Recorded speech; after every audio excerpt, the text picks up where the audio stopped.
So you say you've been abused. I was trying not to laugh anyway.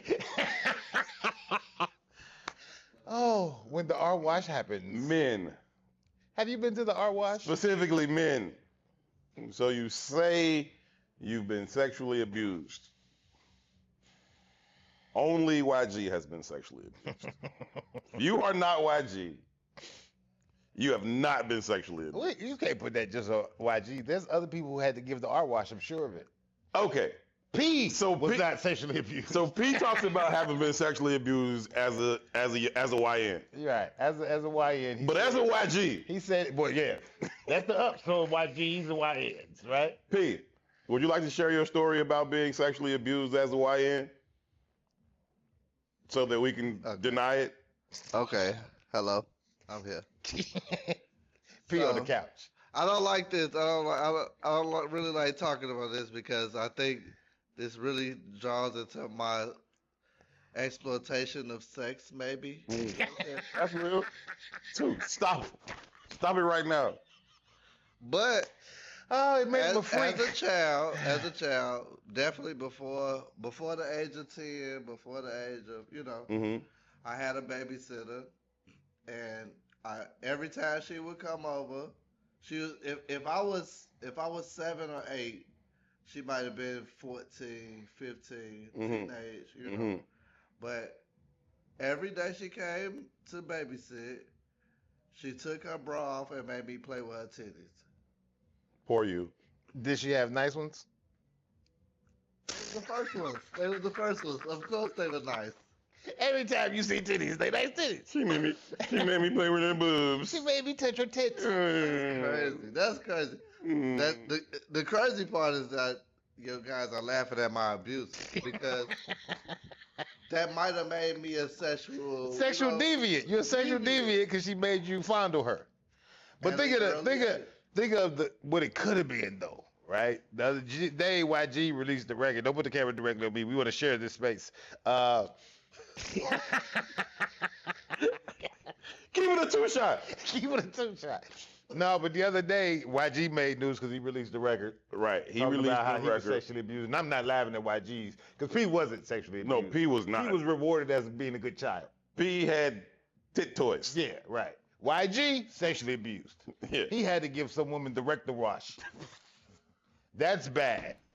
That's pretty bad. At 7 or 14 or whatever age you were, direct the wash is pretty nasty. So in the song, which YG is very vulnerable, he talks about... salute the men being vulnerable, y'all. Salute I'm that. not laughing at you. Especially a gangster rapper, a blood from LA, talking about being sexually abused. Right. He said when he was 14, a woman who at the time was about 30. Ooh. Yeah. 14 and 30. That was abuse. Yeah. He said that, among other things, she made him eat her groceries. butt. Yeah. That's abuse. P's wasn't abuse. No, P. That's comical now. P's story's comical. Yeah, that's folklore now. So is P parents. She's like, I brought your toys again. You want to squeeze them? You're right. But yeah, but salute to YG for being vulnerable and being honest. Hey man, now we have a scale of where abuse starts for young men. Yeah, he went into grave detail, and I do salute him. Like, where does the scale really start though, right? Because P's wasn't abuse. Fondling breast, I don't know if that's abuse. I've been traumatized ever since. Yeah, I got the rub on the areola. You know what I mean? Like, I don't know if that was abuse. But where does abuse start?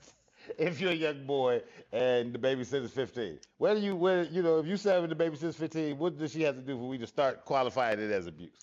So, all right, if we're gonna be for real, did she fondle you back? I don't even think so. I don't remember that. I remember her touching me. It was a pleasure principle. It was all about me touching her. Yeah, she was a selfish lover. Pillow princess. Pillow princess as he is. Selfish lover. Oh gosh, she cheated you.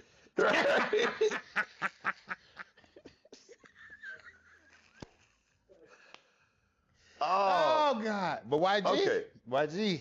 So it's kind of two-folded. Because P was 7, I do think it's abuse. Merely because he was 7. Did y'all have Cinemax? I had one of them channels where you At just 7, sneak did on. y'all have Cinemax? Yeah, one of them channels. Did you watch after 11 o'clock? Because if you watched after 11 o'clock, it's the same. Yeah, you saw boobs. Yeah, you saw boobs. But nobody was forcing you to play with them. You were just rubbing on TV. Right. Look at E.G. She pulls up her round out every time. Red Shoe Only Diaries. E with no Red Shoe Diaries, right? I remember it though. That and what was her name? Dr. Sue? Who? Was it Dr. Sue or something? I never heard of that one. The old white lady that would talk about sex on TV? I remember her. You was advanced. Y'all don't know what I'm talking about? No. Oh, okay, cool. Pino. All right. Anyway, because he was so young, I still think that's mad creep and abusive. Only because he was so young. The fact that it was just you playing with tits, knock it off, okay? But the minute you got to pull out the R wash.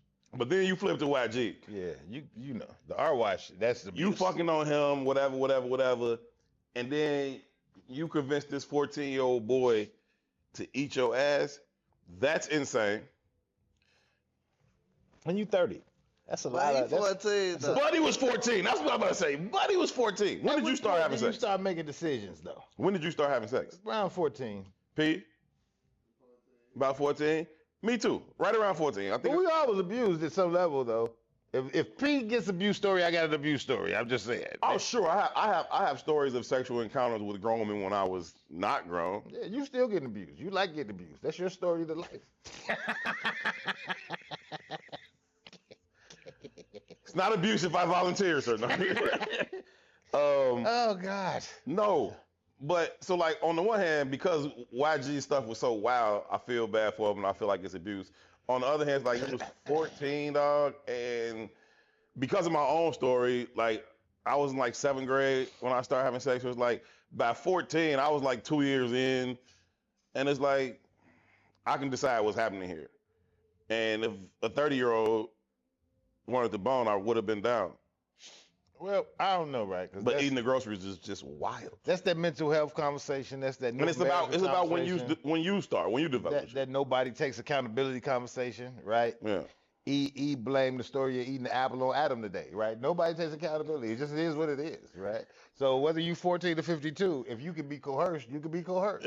So that's why I say you're still getting abused, right? You still decided that I like abuse. You know what I mean? But if you get in front of a therapist, they might say, hey, let's deal with some of your childhood wounds. You understand what I'm saying? All right. All right. I'm just saying. All right. No. All right. I got the same problem. Huh? I got the same Do problem. you? It's just in a different way. Do you? Yes, it's just in a different way. Right? I guess when I was 14, that math about adds up. I'm not gonna lie. Yeah, it's the same thing. I joke with her all the time. Like, Y'all never seen I would have beat at 14. An old movie called like The Graduate or something like that. White movie. White dude ends up nailing his mama's friend, but it's because he had mommy issues. You know what I mean? Huh. Yeah. So it is just, you know, if I you don't have mama issues, because of the way but, America works, you get in front of a therapist and they can kind of pinpoint where you went wrong. Yeah. Because it had to be something going wrong. Well, but it is what it is. I just wanted to clarify that P wasn't abused. YG was. abuse. Shout out to YG, man, Definitely. for the vulnerability and for sharing the story that I know far too many men had such experiences as young men or boys, not quite to the YG level. When the world really becomes even, when it really becomes even, right? When women stop getting away with being fascist, Right. you understand what I'm saying? Right. Because they get to claim victimhood in ways that no one else does. Right. Right. When it really gets even, women gonna be amazed at how much abuse they give out. Yeah, but it's never gonna happen. It is. No, Eventually. It's not. Yeah, it is. Eventually. No, it's not. Everything works in cycles.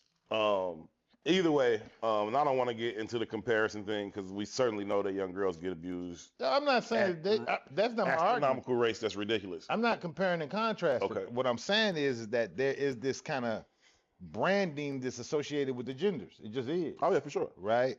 And even we laughing and joking like P wasn't abused. If we was to do that with a woman, Oh, it'd be over with. and she could be same age as P, had the same story. This will be our She last had to- episode. she had to caress somebody's balls, and we was like, "Oh, you didn't get abused because you didn't have to do the R wash." Right? We get cut off. We get kicked out the air. This will be the last This episode. will be the last episode. Yeah, for sure. Right? So even in the fact that how we deal with stuff, it's not an equal balance of how the conversation's phrased. Even think about it now, right? You always hear these spot stories of this teacher slept with 7 students at this school. Right. That's not an abnormal story. If you in the male community, you know them teachers all your life. Right. Right? And everybody was like, put me on. You know what I'm saying? And she don't even got a mic. Look, she can't step. She can't help it. She can't help it. But all I'm saying is, when it comes out, right? When it comes out, it'll change the context if you can hear it, if you're willing to be heard. That's why I don't think it ever come out. I think we are so indoctrinated, both races. I mean, both genders. So all 17 genders. So indoctrinated. Nah, Trump era. It's 2 genders again. And he said, regardless of your surgeries. Right? Even if you go to LA Fitness late at night and try to creep up on 2, you are still a man. Wow. I'm just saying. All I'm saying is both genders have been indoctrinated to believe in the system as it is, where there's not the same level, or the narrative is different. Let me just say the narrative is different. I won't even get into accountability and all that. The narrative is different, and because of that, I don't know that it'll ever beat even playing field. I feel that. Moving on. To some more YN news. From YG to YN. Yeah, from YGs to YNs. Do young P's turn abusive on the community? Do they transfer their abuse in a way? No, I don't want to talk about transferring abuse for real, but the level of savagery that we're starting to see from young people in the community is wild. Right before we came on, you were showing us a video, and P had seen it too, of 4 young dudes walking down the street, literally in the middle of the street late at night, and they walk in the middle of the street together, like homies, like juice. He said together like homies. Like, that's not funny. No, it is. But it's not funny. But it's the same story as juice. What happened? What ensues is very juice. Like, without warning, without anything, one of the YNs pulls out a gun, shoots the other YN in the back of the head at point blank range. Mm-hmm. Shock, fear, adrenaline, and momentum pushes the shot YN forward about, 20, 25 feet. Kind of running before he falls. At which point, one of the other YNs, not the one who initially shot him, also ups a gun, shoots him more, and then the one who initially shot him stands over him and shoots him about 5 or 6 more times. Yeah, man. Because the initial shot to the back of the head wasn't enough. The real crazy thing, for me, all of it's crazy. Let me not minimize it at all, right? But even the reason the video caught my attention in the way it did, one, I didn't recognize it. Pete informed me of what happened, because I saw the video very different, even though I saw the video. I thought something else happened. But it happened in the neighborhood in which I was raised in. Yeah. Right? And in my mind, like, that's a upper middle class. So let me not say upper. It's a middle class neighborhood. You know what I mean?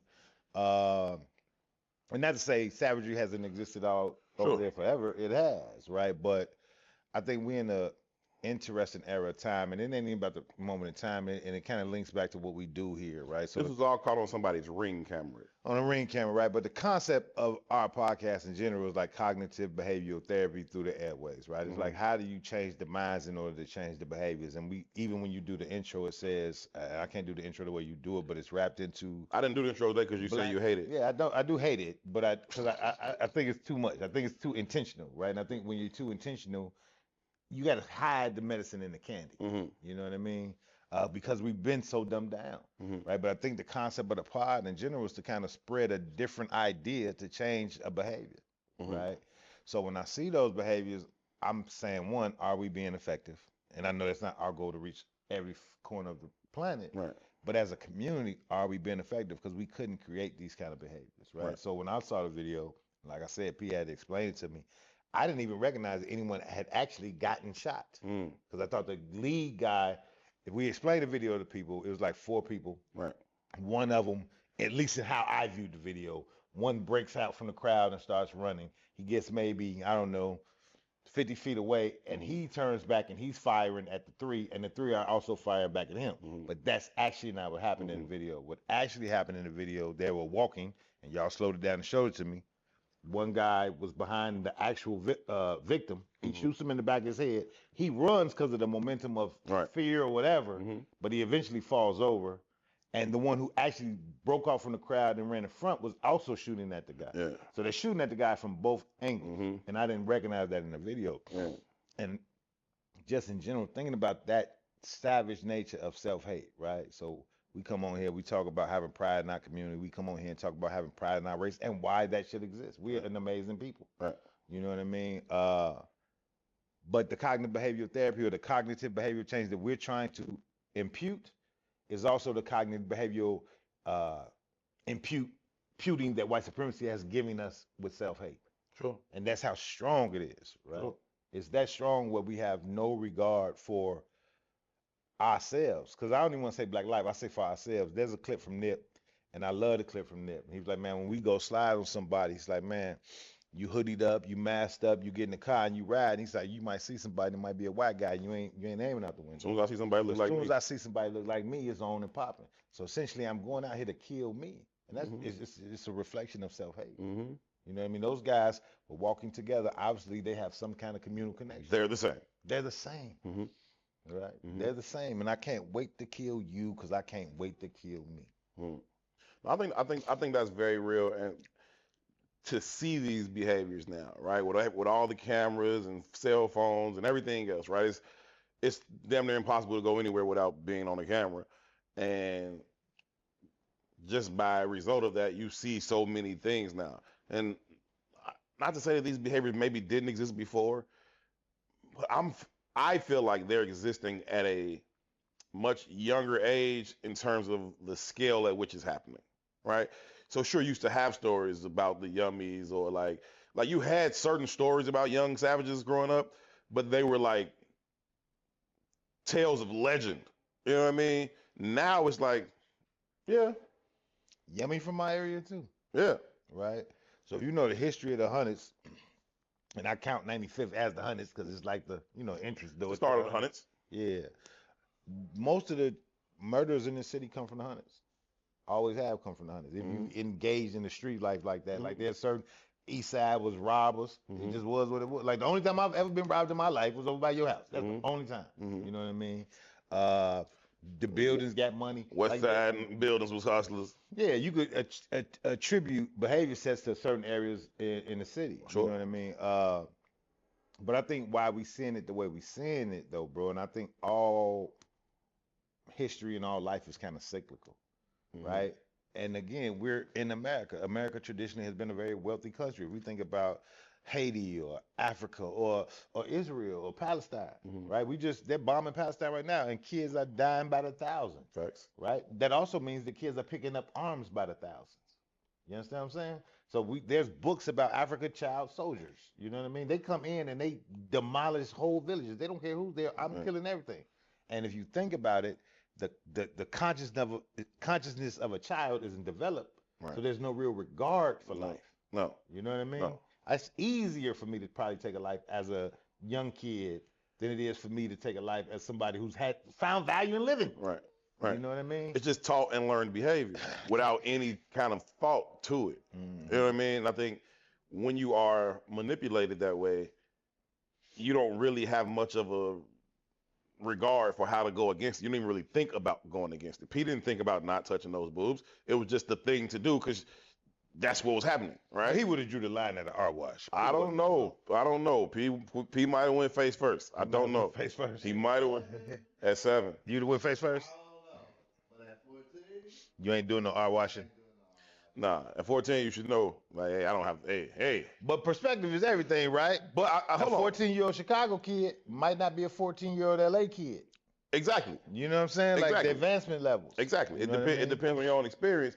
But I said that to say, not completely joking. It's just like, what are these kids being indoctrinated to in terms of the street life that would even make you so capable and willing to have such behavior You know what I mean? I think that's a false narrative too, though, cuz. What? I think it's not an indoctrination of the street life. I think it's an indoctrination of American life. And I think what we do is we let people off the hook by saying there's a separation.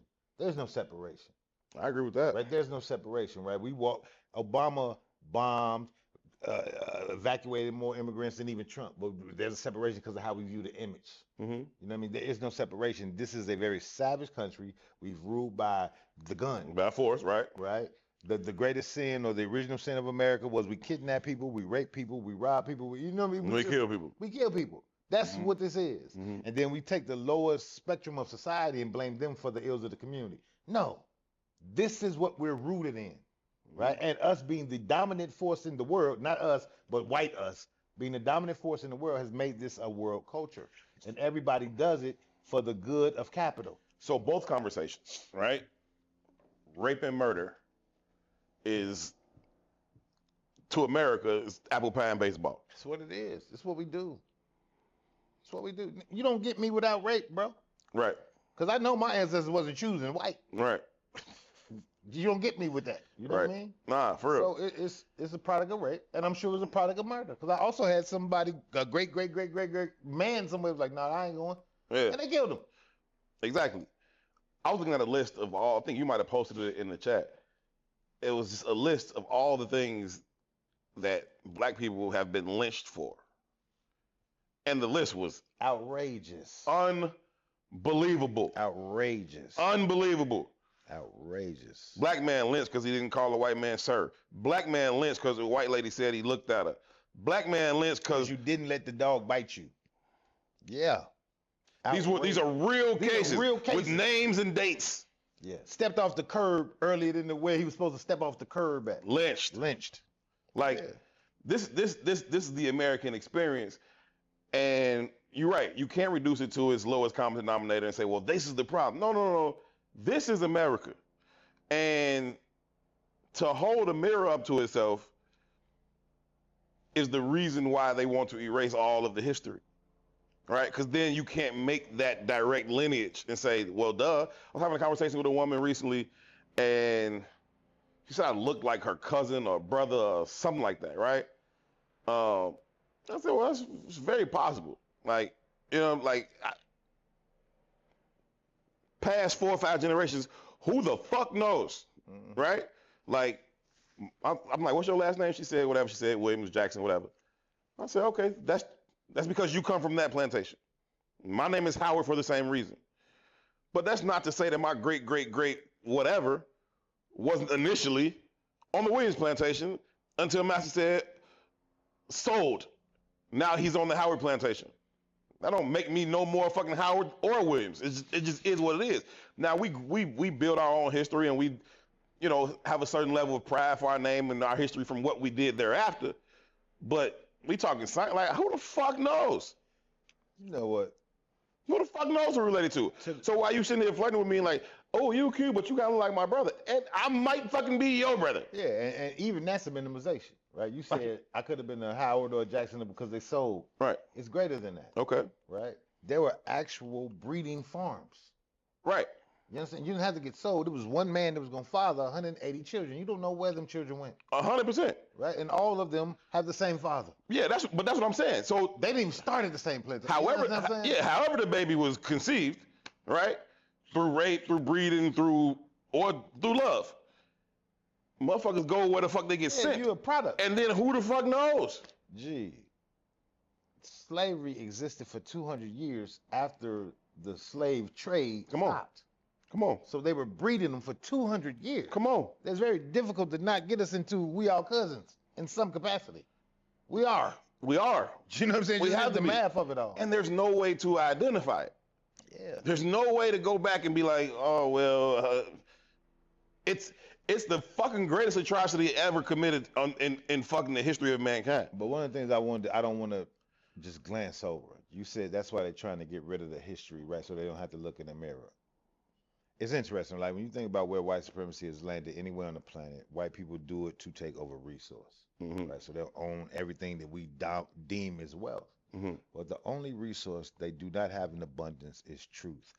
And the reason they don't have the resource of truth in abundance is because to operate in the space mentally that they operate in, there has to be like this level of cognitive dissonance, right? In order to take over, and I mean for generations and eons, right? You have to. I have to detach. You have to detach, but you also have to create narratives, right? So you have to say black people are lazy and then employ them to build the whole country. Like you have to say black people are not trustworthy. Don't say employed. Right, but you have to say black people are not trustworthy and then trust them to raise your children. You understand what I'm saying? Like it's cognitive dissonance. So in order for you to operate in that space of mental illness, you have to believe that, right? But as the black person, you have the ability to know the truth. Right, it is that cognitive dissonance that allows you the savagery, and this isn't like no expansive thought. My daddy went to Vietnam, right. The reason the word nigga exists is for cognitive dissonance. Yes, right. When my daddy landed in Vietnam, they stopped calling them the Viet Cong and started calling them gooks because it's easy to kill a gook. It's not easy to kill a Viet Cong person. I don't know one goddamn insurgent. You understand what I'm saying? Yeah. Easy to kill an insurgent. Just like the shorties on the block, it's easy to kill a nigga and not a man. Right. Because it's not a man. You're a nigga, or you're a dog, or you're worth less, or you're other than me. So when we say, yeah, they put a mirror up to deny the history, that's for them. Right? For us, it's very different because what we're losing is our ability to understand truth because now we've aligned to their values. Perception becomes reality. So the only resource that we've ever had, we've now given away in alignment to their values. You understand what I'm saying? I do. So the resource of truth is the resource that allots you the power to fight back. I know you really love me. That's the whole King Black movement. Right. You got to love me to leverage me in the ways you leverage me. Right. You value me. It's my music you want to mimic. Even when you get me to rear your child, it's because it's your parenting that you despise. You love me, and that gives me power. But I can still separate that from this value set, right? Artificial as the value set is, I can still separate this truth from that. We talk about it all the time on that. Was it One Night in Miami, the movie? White man sits on the porch with Jim Brown for an hour. Praising him. I love you. I love you. I love say, you. Nigga, you can't come my house. And I didn't think he and I didn't think he was bullshitting. Right. I didn't think that he didn't love him. But there's a line. There's a separation of truth and this bullshit value set. And this house represents the value set, and your ass can't cross the fucking threshold. And he told him in such casual, it was so. Come on, you know you can't come in here. Come on now. Come on, Jim. Come on. You know you can't come in this house. Come on now. Right. And once that perception gets driven home to you, you accept it. You fucking even like. But the point I'm making, right? Jim has a decision to make in that moment. He actually had a decision to make probably 10 years prior. Sure. I never want to come in this house. And then the desire, because the love was being shown from the other side. Right. Jim had the truth on his side. Right. You couldn't possibly love me. Right. White dude didn't see it like that. No. So if Jim separates, the white dude follows Jim's lead now. Right. But in the absence of said separation, or even worse, the desire to integrate, right? I then lose sight of this truth. It becomes so muddy that now I look at the YNS and I don't like you young niggas either. You are the problem. You are not the result of the American construct. You just a young nigga that's wilding. And I can't find the truth no more. It's not in there. I can't dissect it that way no more. And so now, for me, the question becomes, is there a way for us to see them with love and value to say, well, how do I re-engage them?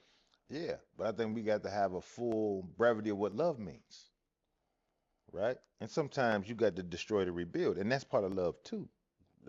Yes. You understand what I'm saying? Yes. Like when you love your body and you go work out, you're going to destroy your muscles to build anew. You gotta kill them. That's love. Yeah. Right?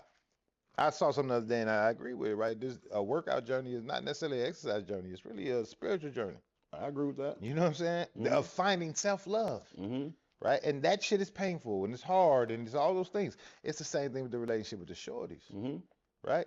I got to slap the shit out you sometimes. Discipline ain't necessarily a bad thing. It's a necessity thing. No. right? Right. And it is what shapes the steel sharpens steel, right? It just is what it is, right? You're not built here to be weak. You're not built here to just fall in line. You're built here to grow, change, and challenge. That's what you got. You beat out 5 million sperm cells to grow, change, and challenge, not fall in line. If you beat out, not 5,000, I'm sorry, 5 million, you think you beat out 499 million other motherfuckers just to be one of the others to do the same shit? No, Right. man, you got a mission. And in that, you got to have challenge. Challenge is what shapes you. Iron sharpens iron, right? So I don't know who it was. POE was like, man, how do we activate the YNs? I think that's a necessity force. That energy is a necessity, right? But it has to be guided, right? Even how we be like, I never ever on the airways ever in a conversation nowhere. I never say I'm anti-violent. That's the dumbest shit to say in the history of mankind, if you ask me. No. Right? A flower has to be fucking violent to break through the soil. Yeah. That is violence. You got to be violent to the soil to even plant the flower. It's just violence. You have to disrupt to grow. It's just part of it, right? So I'm not anti-violence, right? And sometimes violence is a necessity. Now, violence against your own is not. Or is this the universe way of cleansing the ignorance? I don't know. Man, I've been saying since 2015 when Trump decided to run the first time. Like, this motherfucker is uniquely suited to bring about the demise of this system as we know it. I've also said, is that going to hurt? Abso-fucking-lutely. Because it has to fucking hurt. But doesn't this already hurt? Aren't we already in pain? Masked as the pain is. So I think we're experiencing that, and you're starting to be confronted with some hard truths. And it's starting to hear the conversation about integration versus segregation again. And was that the right or wrong thing to want, to desire, right? And I don't know that it was. And we've quoted this J. Cole line a lot on the show, where it's just, the good news is, nigga, you came a long way. The bad news is, nigga, you went the wrong way. And I don't know that we didn't go the wrong way, bro. When we was like, hey, we want to be on what y'all on. Why the fuck do we want to be on what y'all on? We were never on what y'all was on in the first place. Then y'all bring motherfuckers here, rape, murder, kill. And then the moment we're no longer enslaved, you're like, okay, now let's do what they've been doing. Why? So this always kind of brings me back to a conversation that we had with what's the older brother on VON? I'm sorry, his name escapes me right now. Smooth older brother. King Salim. King Salim. Right. I'm sorry. All honor and respect to King Salim Muwakil. But there was a conversation we had years ago where Salim said, man, there's a philosophy that if black people ever operated in their proper polarity, all of the ills of the world would change. Right? And I agree with you. So I don't even think it's a conversation. I agree with that. I'm sorry. I don't even think it's a conversation of integration or segregation. I think it's a conversation of power versus powerlessness. Right? Like, we do not carry the same genome or a genealogy code as the white man. And I mean that in the sense that by the very essence of our development, we don't hoard, we don't live in fear, we're not operating in that kind of mindset. Right?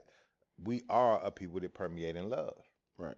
But because that mindset is that of in control, the fear and the dominant, and you know what I mean? The lack mindset is the one that is controlled. It dominates the frequency of the planet.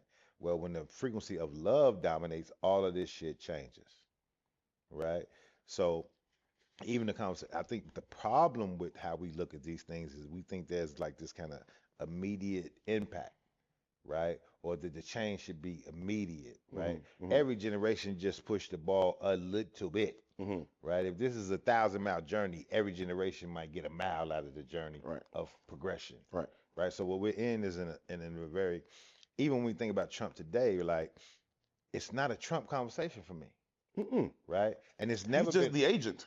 He ain't even the agent. That's what I'm arguing, right? So check me out. Okay, I'm listening. He's not the agent. Okay. Because all he's doing is exasperating an idea that has existed for eons, right? And we, because we only accept the modicum, the medium change, because we're not willing to do the hard work to get to the real change. Sure. Right? We're operating adversely to what we're sitting here to do. Right? So all this American history shit is very cyclical if you really pay attention to this shit, right? So I just said a minute ago, slavery existed for 200 more years after the slave trade. Most black people don't even know that. Right. You know what I'm saying? Right. So if they ain't shipping them over from Africa, how is it happening? Right. And then if you start even just thinking, 200 years is a long ass time. Right. Right? If you just start thinking about that, you have to qualify some different ideas in your head about what the fuck is happening here. Mm-hmm. Right? Mm-hmm. But then we don't think about this. Right? In the 1820s, right after slavery ended, Mm-hmm. black life in America got worse than when it was for slavery. We never had that conversation. Mm-hmm. These were the inventions of the slave codes. Right. Right? This was the invention of the prison system as we know it today. Right. This is the invention of convict leasing. And again, it's hard to think about this conceptually and say it got worse for black people. But when you was a slave, you was a property that the slave owner owned. Right? You don't treat the rental car like you treat your car. Convict leasing, they was killing motherfuckers left and right because I didn't give a fuck if you died in them fields and I ain't feeding your ass because I'm just renting you and I can go get a new one tomorrow. Right. So it's got worse on that population, Mm-hmm. right? And from 1820s to like the 1860s, it was really bad, Mm-hmm. right? And then in the 1865, you got the Civil War and we need niggas. Mm-hmm.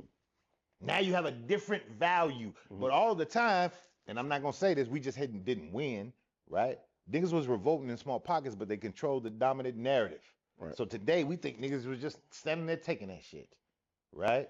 But the narrative has to be, we got to revolt and we got to overcome and win, right? But think about that. From the 1820s to the 1860s, it's like a time lapse in black life. Like we don't know this shit existed.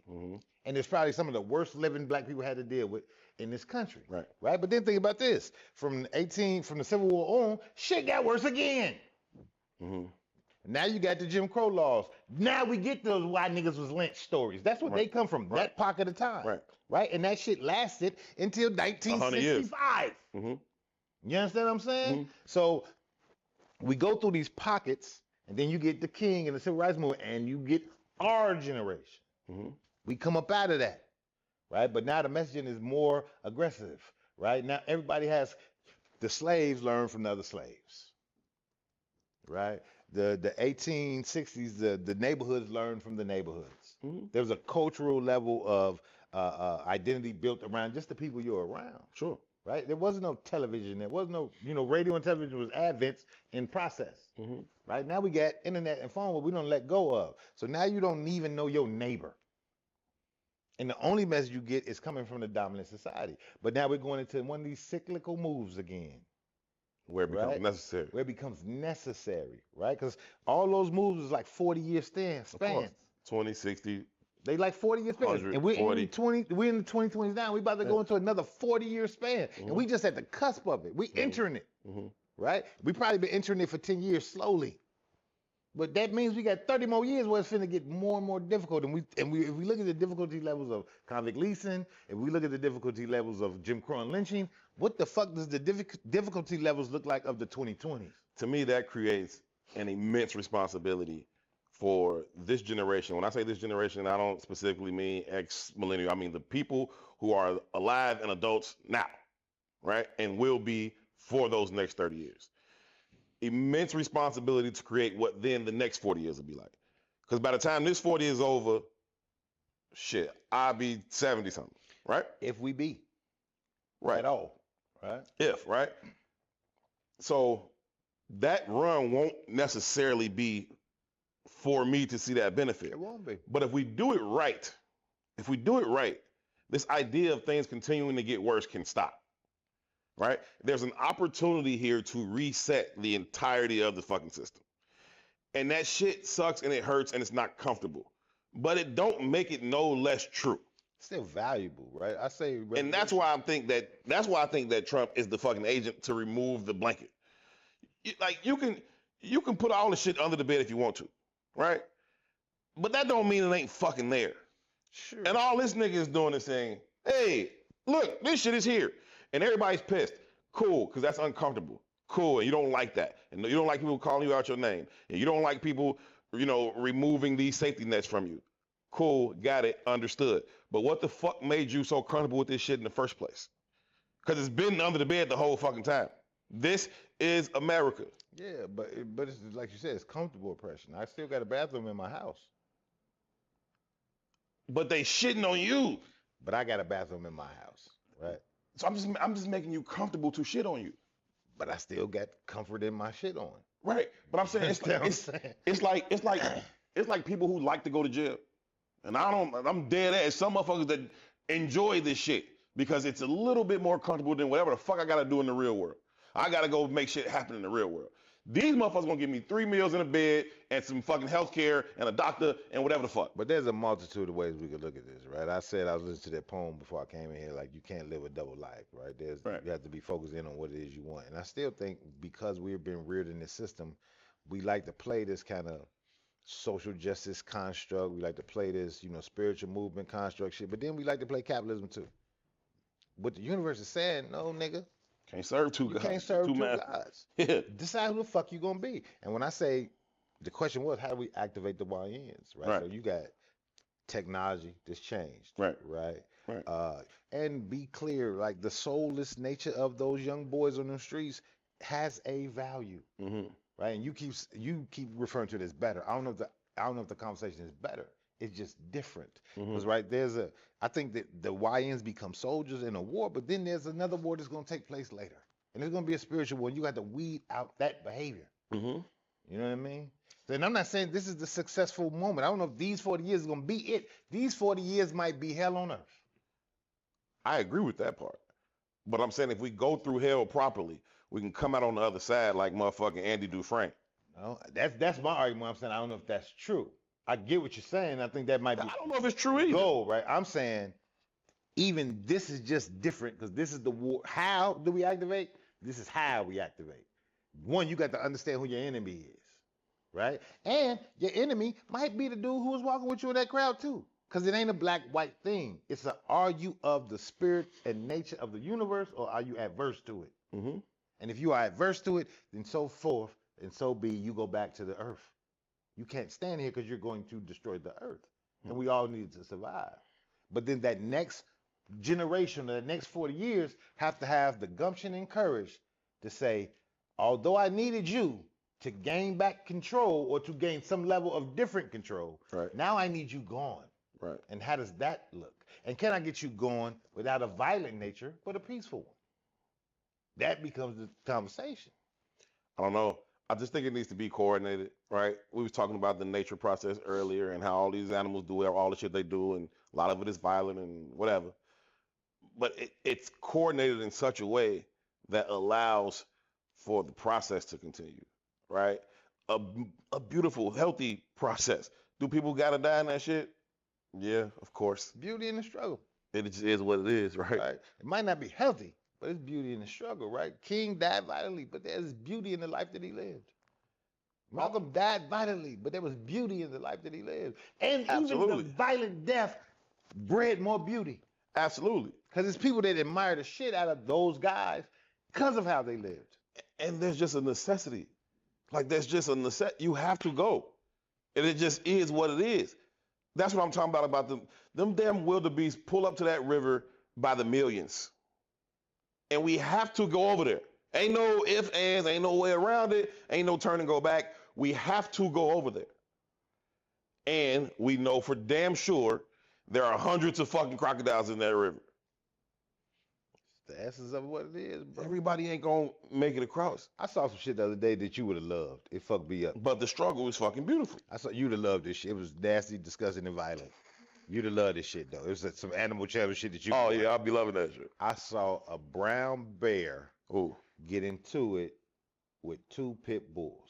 interesting. And from the very nature of logic, I said this brown bear is about to fuck these dogs clean up. But how did they show up? So this is what happened. The brown bear stood up on his hind legs and was whooping their ass. Right. Like a man too. I had never seen the brown bear really get into it. Yeah. He stand up and box. Oh, yeah. Nigga. He be whop, whop, whop. Like kangaroos. Yeah, he was whopping their ass, Yeah. right? And the pit bulls getting fucked up. They Yeah. was flying all over the Yeah. place, right? But then one pit bull locked onto his nose. And that brown bear could not get that motherfucker off his nose. Now he was rib shotting this shit out of him. But if I hold on, That pit bull's dead. I'm sure he died afterwards. But in the process of dying, his homie was fucking the brown bear up. Yeah, now we can get at And the him. brown bear couldn't do shit with the one who was fucking him up. But the one who bit onto his nose is surely going to die because the ribs was gone. He fucked that all up, but he could not get that motherfucker off his nose. And that's what this shit looks like in real life. Mm-hmm. You got somebody got to go. It is what it is, dog. So the next one can survive. It is what it It's is. just the process, bro. That's just the Because process. there is no logical way that the brown bear was supposed to lose. I don't give a fuck if it was 10 pit bulls. Right. But if you strategically do it, it only take 2 to fuck him up. Pull up the video of the lions killing a full-grown elephant. Yeah. It's one of the Strategy. it's one of the most beautifully violent things you'll ever see in your fucking life. Strategy, bro. I want to give an update on something that we talked about on the previous episode, and that was the tragedy of the murder that took place on the west side here in Chicago, where the 16-year-old girl was beaten and stabbed to death By what was her boyfriend? I think he was 15, she was 16.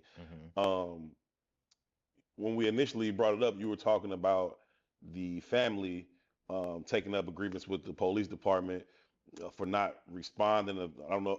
When you said that, I thought that they were talking about like a missing persons thing. I was like, well, they gotta be 24, 48 hours. What they were upset was there was a call about a disturbance in the park where she was then found dead a day later. The police came to the park And just didn't really surveil it. drove around it. We don't see no disturbance. There's nothing really happening here. Well, if you know the parks in Chicago. If you're not from Chicago, the parks in Chicago are fucking huge. So you can drive around that motherfucker all day if you want and not see somebody laying in the middle of it. You know what I'm saying? Now, is that to say she was there alive and perhaps savable for some time? Who the fuck knows? But y'all just drove around the park. Nobody got out and walked through the park to see, like, well, what the fuck did they just call us about? Everybody's too fucking busy to give a fuck. And That's the same double consciousness I talked about, though, right? That's why we got and rest in peace to that young sister, Kayla Love. Kayla Love. Yeah, rest in peace to that young sister. But think about the savage nature of the children that are involved in this. It's crazy, But you cannot get that savage nature of a child unless they've been abandoned by some adults all the way through. Mm-hmm. Right? And the very essence of same conversation with the pit bulls, right? We have the responsibility for the next generation. Mm-hmm. And we've dropped the ball. Mm-hmm. And we've continually dropped the ball over and over in our pursuits of self-aggrandizement, Yep. in our pursuit of capital, which is only in our pursuit of feeling valued ourselves. Yep. You know what I mean? Yeah. So a child that is not embraced by the village will burn that motherfucker down to fill its warmth. Yep. It just is what it is. Yep. You know what I mean? And we saying it over and over and over in so many ways, right? In P's abuse situation and YG's abuse situation, it's the same shit. We like to count the branches, but it's the root. The root is always the same. Mm-hmm. The root is always the same, right? No, I don't think no human being wakes up in the morning, sets out to destroy another human being's life. I don't. Mm-hmm. I really don't, right? But because we are operating in anger, we see it like this person did this to me. Mm-hmm. No, you just became a circumstance of that person's trauma. What I'm saying is the trauma has goddamn blanketed all of us. Right. And we got to get fixed. Right. You know what I mean? And the fixing is not mastering the system that creates the trauma. It's destroying the fucking system. That's the answer. And once you become too comfortable with said system, the system must then have to destroy itself via processing time. And what it is. I just think that's the place that we are right now. And how we respond to it will greatly impact. In fact, I think it'll dictate how we go forward for the next 100 years. Yeah, man. Interesting times, brother. Yeah, man. We got to get up out of here, man. As always, appreciate y'all for tuning in to this episode of Herb and Tool. Intellectual Thuggery. Make sure you like the video. Make sure you subscribe to the page. Set alerts so you get reminders every single time that the page goes live or we post new content to the page. Share with one person that you think would add value to it or at least find value in it.